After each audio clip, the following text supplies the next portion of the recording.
One's life begins to change when their desires transform into concrete actions. You're listening to the Desire to Be podcast, where your desires for your life and relationships become your mastery. I'm your host, Devorah Goldberg, and thank you for joining.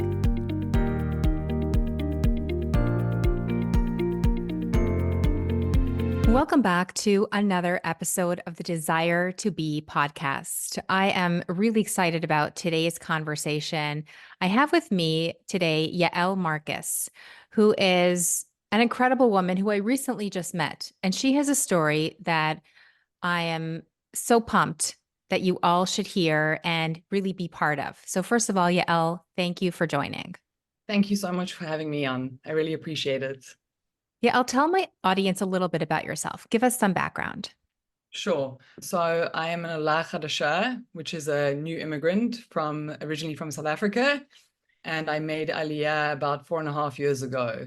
And I didn't make Aliyah from South Africa. I made Aliyah from Hong Kong, from Asia. So it was quite a change. And after the first year of living in Israel, I met my partner after visiting a medical cannabis farm in the south of Israel. And that's where we met, and it was love at first sight. And 2 weeks later, I felt like Ner Oz was home. And that's me in a nutshell. That's great. Tell us a bit about Kibbutz Ner Oz, where you lived prior to October 7th. Sure. Wow. So I guess maybe people understand that Israel's a really small country. And it's like you have the ability to drive from the north to the south within like 6 hours. So let's say if we're in Tel Aviv, which is like the main city in Israel, it's in kilometers. I apologize. You need to convert it. There's Google always. Okay, great. Exactly. So it was like 120 kilometers approximately from Tel Aviv. So Ner Oz was south of Israel, and it was along what we call the Gaza envelope, Otef Aza. So yeah, Ner Oz was still is a beautiful community of real soulful people, really peaceful people. Again, I don't want to go into much detail, but Ben Gurion had the dream to build the south of Israel. And that's where he was living in a kibbutz in the south of Israel. So for me as an Ola, as an immigrant with, wanting to build the land, Ner Oz was the place in the midst of all the desert of Israel. And you're just seeing all this beauty of desert. And then all of a sudden you take a turn, you go through a gate and you see this pristine, green, beautiful paradise. It really was a paradise. And on the kibbutz, they grew different kinds of produce. The ones that at least Israelis, I'm sure, would know about would be the potatoes. And without going into too much detail, it was just a place where people were of the land. We were all really down-to-earth people. And my partner was there working at the farm we had next to the kibbutz. So he would hop on his bicycle at 6:30 in the morning and go to his farm, be there for the day. I would be at home with our cat on most days. And other days I would be driving to Tel Aviv to go to work. It was a pleasure to do the drive because Ner Oz was such a paradise. And tell us about the relationship between Kibbutz Ner Oz and Gaza, its next door neighbor. Yes, or just to understand in terms of location. Yeah, so basically where Ner Oz is, it's pretty much, if you drew a line, it's Khan Yunis, which is pretty hot in the news at the moment, or it has been. And I used to watch the sunset with my kibbutznik friend Shmulik, who unfortunately actually passed away a few weeks ago. But we used to go and watch the sunset together, and he used to share stories with me about how he would be able to go to the sunset, which is, in that case, it was in Gaza. So again, the people that lived there were peace-loving people. They helped a lot of the people that were often crossing the border. It's called the Erez border. There's a few other borders where people like our kibbutz members would go and collect people and take them to hospital and care for them and educate them. And even some of our kibbutznikim spoke Arabic. They were able to communicate. So that's in a nutshell about, I guess, Ner Oz and Gaza. We were, let me put it like this, in terms of the present moment, we were accustomed to, let's say, rockets. This was part of the lifestyle. We were used to it. Our bedroom was a shelter. So it's differently, like here, I'm sitting in Tel Aviv, like they don't have a shelter here. If there's a rocket, we have 1.5 minutes and I have to go downstairs. In Ner Oz, you have 10 seconds. So you're not going nowhere. You're staying inside, you're going in your room. And often people that had children, it would be the kids' bedroom. Interesting. So it sounds like there's a paradox of living in this place, which is so beautiful, being in service of your neighbors who essentially hate you because they're throwing rockets in your backyard at the same time. And it sounds like it's part of life because you said we're just used to it. But at the Yes, same exactly. time, it sounds like the kibbutznikim were just so helpful and Yes. giving at the same time. Tell us more about that. Yes. Wow. Well, the first thing that just comes to mind, I guess, and I hope that I don't go off too much off topic, would be just the like thinking of Oded and Yocheved and like the kibbutz, the cactus garden that I have. I'm going to a very personal visual because it's just like it just encompasses everything. Because I share with you, like on the 7th of October, we were not home. And we didn't go home for a very long time, but it was like that cactus garden, for example, is still standing with all the destruction around it. This cactus garden, the trees, like they're still standing. Mhm. So in terms of like the people and what they brought, like they were really just trying to live a calm and peaceful life. We were just trying, very family orientated. That was for me. I give you some of my story, maybe it gives you perspective. Coming from South Africa, my mother passed away when I was very young. My father also had passed away. I made Aliyah, I came to Israel to find my roots, as a Jewish woman. And Ner Oz was like, I can say like, oh, I was in Tel Aviv and Herzliya and in all these cities for that year. Mhm. And as I told you at the beginning, after the first time and then the second time officially really going there, I was sold. It was a done deal. This is the place. Like these are the principles that I want to live by, where it's about family and togetherness and community and taking your bicycle down to go to the makolet. The makolet's the shop. I'm getting shivers even just like thinking about it because that space was like a place of healing for Mhm. me. And I think for a lot of people, and that's why we were committed to staying there and to being there. And in spite of the rockets that we had Yeah. experienced. Take us back to October 6th. So it was a Friday, and on Fridays my partner would go to work in the morning and come back in the afternoon. And that afternoon we started to drive to go to Tel Aviv for Shabbat dinner. And usually I always drive us home. I'm the driver. I don't drink, so I'm always like in charge of the driving in all situations, and I enjoy it, especially living in Ner Oz and doing this crazy distance. I must have enjoyed it. So we're going to leave, and the plan was to come home because my cat is there, at our bed, everything is there. And we're about to leave our house. And I said to Gil, I don't feel like driving back tonight. Like, I don't want to drive home. And he looked at me and said, oh, Booba, okay. Like that's like a bit surprised. I said, yeah, let's go sleep at your parents' house, like near Jerusalem. Again, for me, this is completely out of my character to not want to go home, to want to go somewhere else, and that's pretty much what happened. We went for dinner. We were with other friends that were from the South. They drove home back to the South, one of them back to Ner Oz, another one to another community. And I drove us, instead of 1 hour and 45 minutes, I drove us just 40 minutes to his parents' house. And we went to bed. And on the 7th of October, we woke up to the door shaking. Something was shaking. And most of Israel had crazy sirens for like consistent sirens. We were grateful because where we were located on a hill near Jerusalem, there were no sirens. Mhm. But yeah, and then that's when sort of the terror and our whole world got turned upside down from that moment at 6:30 a.m. with the shaking, and then 6:45, and then 7 a.m. Like we were already deep in it in terms of the Ner Oz community.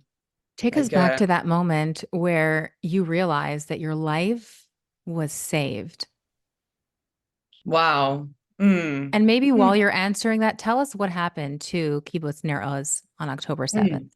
Yeah, sure, no problem.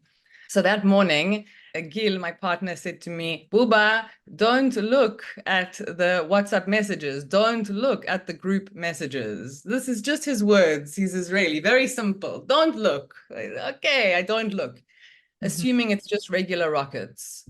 I go, take a shower, make a coffee, I continue. And I go back to him and he's still sitting in the same place I left him like an hour and 15 minutes ago. Why are you still sitting there? What's going on? Okay, we have rockets. What's that? And then I see that he's not reacting to me. And then I took my phone and I started reading and I realized like, I don't understand what they're talking about. I didn't know the words for terrorists, like in Hebrew. I'd never read that word and or maybe I can and paid so much attention to it, the word terrorist, like maybe rocket, I know, but and then I soon started to realize what was happening. And so you understand that I had a delayed reaction. My partner had been in it the whole time. And basically, once I had realized what was happening, he was on his phone messaging his friend, who in actual fact got taken and kidnapped to Gaza. He was the last person messaging his friend before they got taken. And that was like 9:15 in the morning. And so what's his friend's name? His friend's name was Ilana and also Matan. Matan is still in Gaza and Ilana was released. So she's a female. She was one of those female in November.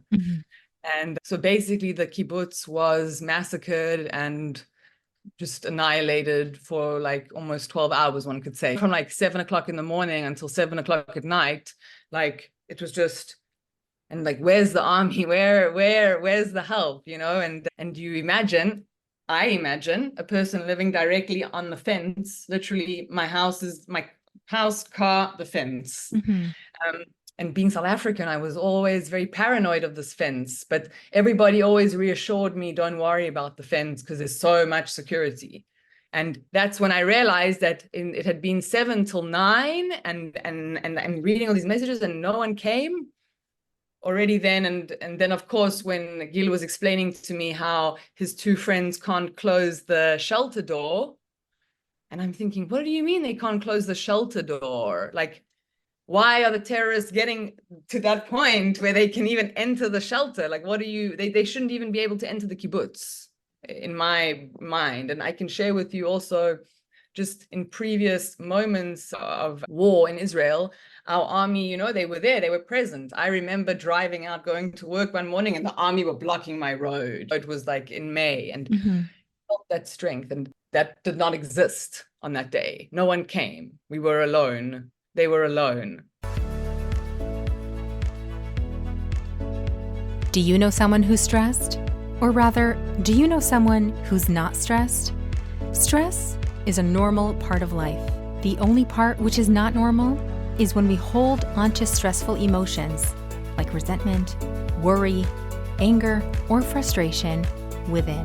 In my 15-minute guided meditations, I guide my clients to identify a stress that they're holding onto within their bodies and release it, leaving them with calm, inner peace, and ease. As a listener of the Desire to Be podcast, my gift to you is a free 15-minute guided meditation while spots are still available. DM me on Instagram at its.devorahgoldberg or on Facebook at Devorah Goldberg to claim your free session now. So what kind of defense did they have if no one came to their aid? Yeah, they had, and it's very, I just take a breath because I think about my friend Aviv.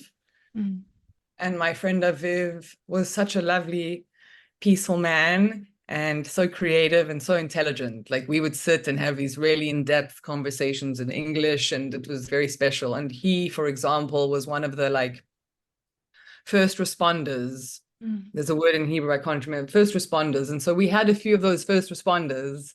What did Aviv do? What was his heroism? And yeah, his role in the kibbutz was actually, he worked a lot like with his hands, like carpentry. And so Gil and him would work a lot together, building things for the farm. And he dealt with the tractors and all of these things. And yeah, he died basically by terrorists. Like it must have been on the 7th of October, and we didn't know about it. That's the thing. The terrorists took bodies, you see. It's not like they would leave a body, like they took the body. unless they burnt the body. Sorry, that sounds so like graphic, but I'm thinking of like another friend of mine that I know was like hurt and his body's not there. Like, why did they just like they took him but he was injured like So badly. they So killed the people and then they took the bodies. yeah, like they killed, from what I can see, they would like, when I think of, let's say, Aviv, for example, he's dead and we don't have his body in Israel. We did a funeral for him without his body because his body is a hostage in Gaza. And there's quite a few of those cases. But yeah, so I would say that when we look at what happened, there's no rhyme or reason. There's no like try to make a logic like, okay, so this house was burnt, this house is not burnt, this house, like you can't. We went home, our home was completely ransacked and it's like destroyed. Our neighbor was kidnapped. The family behind us was kidnapped. The other family, my neighbor, his house, flat, like there is no house now. And he perished in that house. So I'm assuming you've been back to see the aftermath. What was that like the yes. first time you went back there? So again, I give you my personal little thing that makes me smile. The biggest thing for me was to see my cat that I'd left in Ner Oz for months, It was thinking living that, there alone? yeah, they found our cat. So we were happy that she was alive and, lots of animals had gone missing and she was strong. She was okay with the rockets. So for me, the first day arriving, I was just extremely emotional and to be honest with you, Deborah, when I was on the road, I just was waiting for that moment to see her. And then only after I saw her, I was like, oh, like, you understand, like I came down and then I looked and I'm like, where's my neighbor's house? And then I realized like, wow. Like I'd already known how lucky we were and what a close call that was. But in that moment, I really thought, yeah, we must have a higher purpose or something because we're alive. Somehow we're alive. But it was unimaginable. It was an absolute nightmare to see the destruction. My friend Tamar and her husband Johnny and their 3 children were perished inside their home. Tamar was a 35-year-old woman running for the council, like the regional council of this area. Mm-hmm. She The was entire such a family. vibrant, yeah, the whole like a beautiful, and I'm getting the whole family. I can't help but think in this moment, because you mentioned earlier that you came to Israel to find your family, to find your roots. And here you found such a blissful place, kind of like the Garden of Eden, the way you were describing it originally. And you not only made friends, but you made family. And I can't imagine what's going on inside of you, what you've had to deal with to lose these family members. And if you don't want to respond or go there, that's fine. I'm just making space for that emotional roller coaster you might be going through and how you're trying to deal with it to move forward. Absolutely.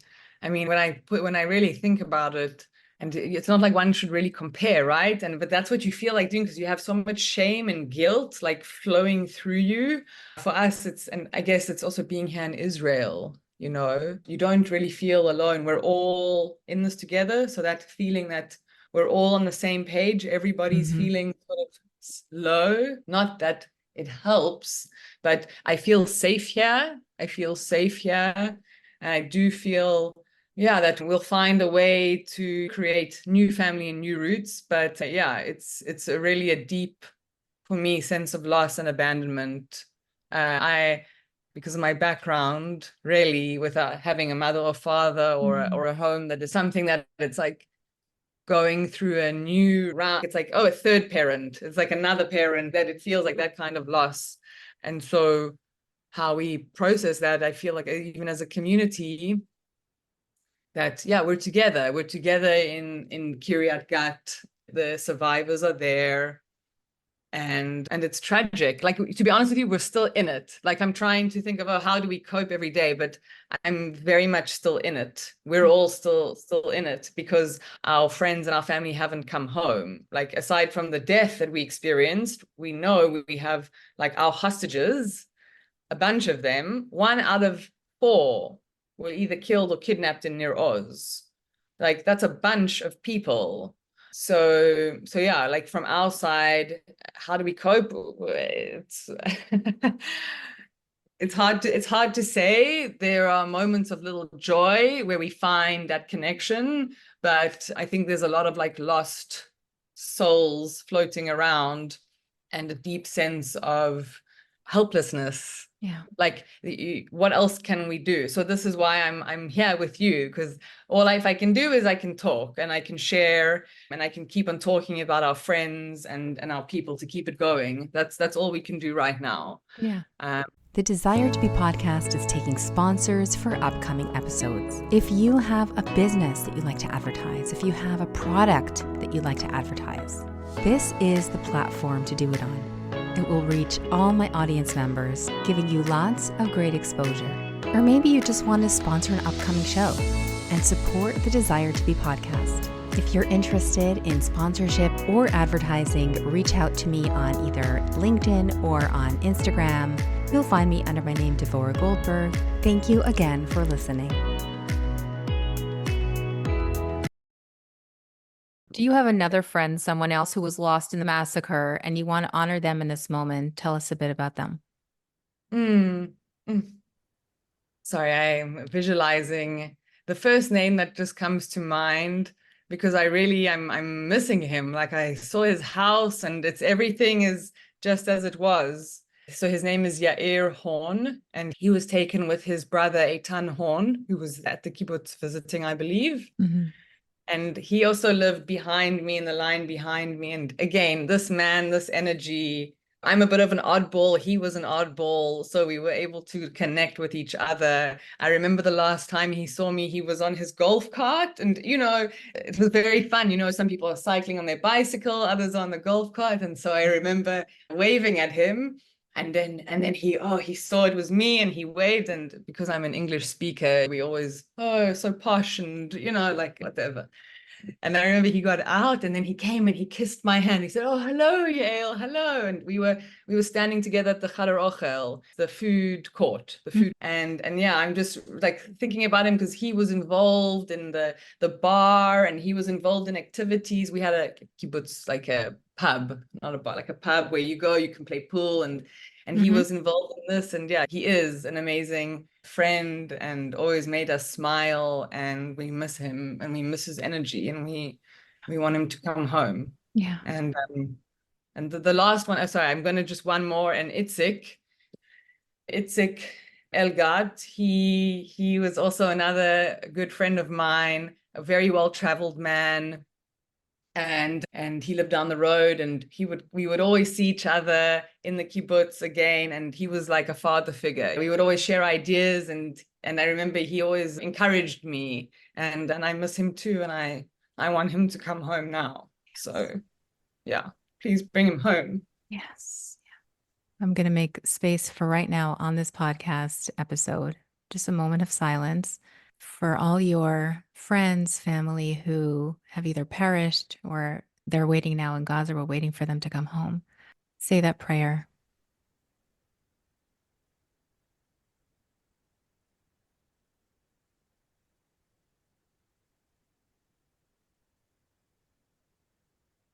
And as we come out of this prayer moment, I want to ask you, Yael, how could we honor these people who have died? How could we regrow with their memory very much alive, with their energy, the lessons they've taught us? How do you imagine Israel rebuilding one piece at a time, but keeping these people very much alive in their memories? I feel like it's about, the first word that comes into my mind is it's family. And like, really, family. Go hug the people you love. Reach out to someone you care about, whether they're like your blood family or like your energy family, or like, do that. I think that's really something that people can do without having to do a lot, right? Like, and it'll make you feel nice. So my sort of putting it out there would be, in whatever way you feel that you can express yourself and showing your sort of love and appreciation for what you have, for the ground that we walk on, for the air, like simple things like like that and like family.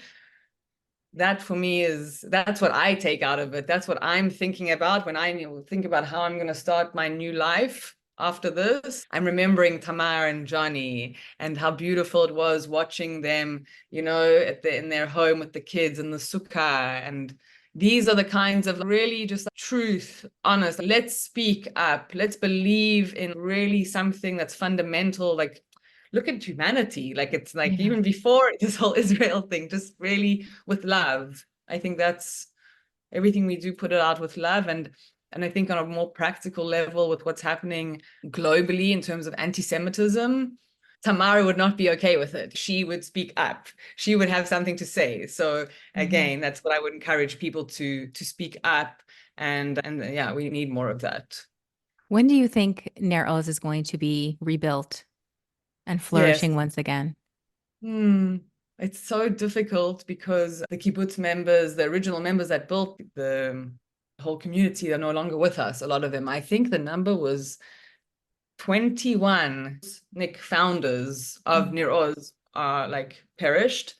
And so in terms of the next steps, I believe that in the next 1 to 3 years, some kind of this timeline, Ner Oz would be rebuilt.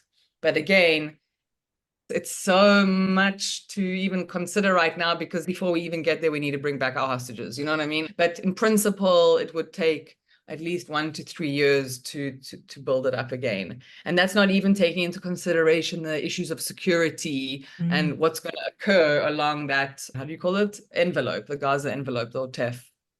Yeah, we don't know. Well, I don't know. And do you see yourself returning to Ner Oz? It's so sad because my partner and I were going to start having children. We were planning in March now to really start to get on this road. And I'm so amazed that even with all my paranoia, I was like feeling so in love with Ner Oz to do that and with the space. Yeah, for me, I'm not sure. Let's see. Let's see how it goes. I miss it, but the safety aspect, that's just too close for me. Like the only reason why I'm speaking with you right now is purely because I made a very quick decision just before we went home, and it's completely out of character. I'm just blown away by your story. There are so many facets of the fact that you were saved, the fact that you're mourning the losses of people who were kidnapped, people who didn't make it, people who were murdered. You just lost your home, and then you were reunited with your cat. There are so many layers to this. Yeah. And I see in you that there's a lot of intentionality and a lot of connection that you've made with people along the way, a love of people, a love of the land. What would be one last message you want to leave my listeners with? Honestly, again, just to repeat, bring them home now. Bring them home now. Please, please bring them home. We need all the people of our community that are in Gaza to be brought home. Home is not home is just here. Home is where we are. Whether we're in Ner Oz, whether we're in Kiryat Gat, Tel Aviv, it doesn't matter where we are. Just give us back our people. And please keep on sharing our stories and supporting Israel. Yeah. And thank you so much for sharing your story. If there any of my listeners want to connect with you, if they have any questions, if they want to reach out, help in any way, how can they best connect with you? Yes, they can check me on LinkedIn. Literally just type in Yael Marcus, or I can share a link with you. And yeah, feel free to connect with me there. That'll be good. Perfect. Well, thank you so much, Yael, for doing this. What a great episode. Thank you for being here. I truly, truly appreciate you. I'd love for you to tap 5 stars and let me know what resonated. Be sure to connect with me on Instagram, Facebook, and LinkedIn under my name, Devorah Goldberg. That's where I give you more content. That's where we're able to engage even further. Until next episode, stay safe and be well.